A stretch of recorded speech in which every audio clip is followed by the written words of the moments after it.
You have exactly 7 days. That is all the time separating you from the complete loss of your shelter, safety, and your home. For Nathan Carter, life in Columbus, Ohio was built on a steady paycheck from a local printing company. But that stability ended when his employer suffered a stroke and the business shuttered overnight, plunging Nathan into an immediate financial freefall. This chart shows the mechanics of that fall. While his savings line hit zero, the red bars representing his rent and utilities stack upward. Without income, the math becomes a countdown. The true danger of a sudden job loss is the velocity. A person doesn't slowly slide into poverty. They hit a wall where ordinary life turns into an emergency before they secure an interview. The pressure of that red eviction notice changes how you see yourself. For Nathan, the heaviest burden was shame. He avoided hallways, certain his neighbors were watching the guy who couldn't keep his head above water. He applied for every role he could find, jobs in warehouses, local grocery stores, and construction crews.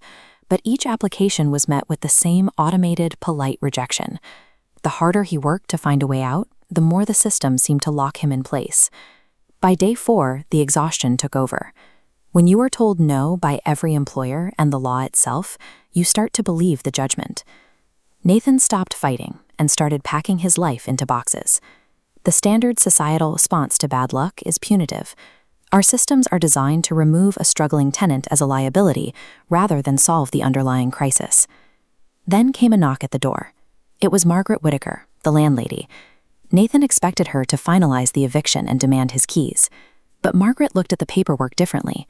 She saw a tenant with 3 years of perfect payments hit by an external shock. She saw a temporary problem rather than a permanent failure. Margaret proposed a direct exchange, rent for labor. This balance scale illustrates the shift. Instead of giving money away, she invested in Nathan's time. He received 3 months of shelter in return for the physical effort to get a new community center operational. This arrangement changed the psychology of the situation. By demanding his labor, Margaret forced Nathan to reclaim his agency. He was no longer a problem to be housed. He was the person building the solution. Margaret believed that those currently facing hardship are the best people to build the systems meant to fix it. They have a perspective on the struggle that an outside consultant never will. Nathan spent his days transforming an empty storefront.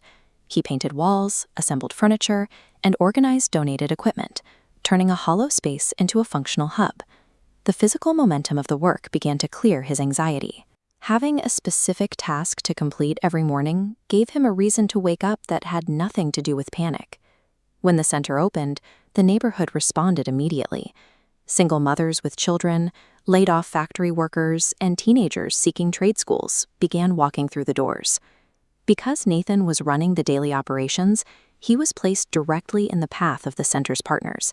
He wasn't isolated in his apartment anymore. He was at the center of a growing network.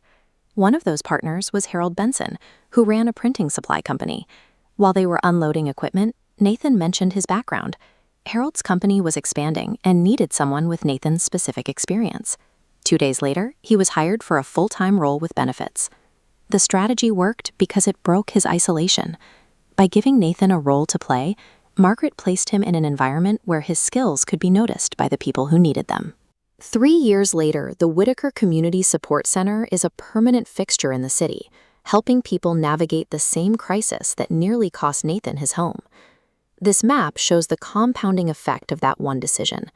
A single canceled eviction branches out into a web of 2,000 illuminated nodes, representing thousands of job placements, housing agreements, and families finding their footing. All of this was made possible because one person looked at a struggling tenant and refused to see a disposable liability. The success of the center suggests that a community becomes stronger when it finds ways to utilize its human capital rather than discarding it. Margaret's approach created a much larger return for the neighborhood than an empty apartment ever could. A moment of total loss can clear the ground for a different trajectory. For Nathan, the end of his old career was the required space to build a new foundation. You can apply this same logic in your own circles. The next time you see someone at their breaking point, look for the opportunity to offer agency instead of just judgment. You might be the start of a ripple effect you can't yet imagine.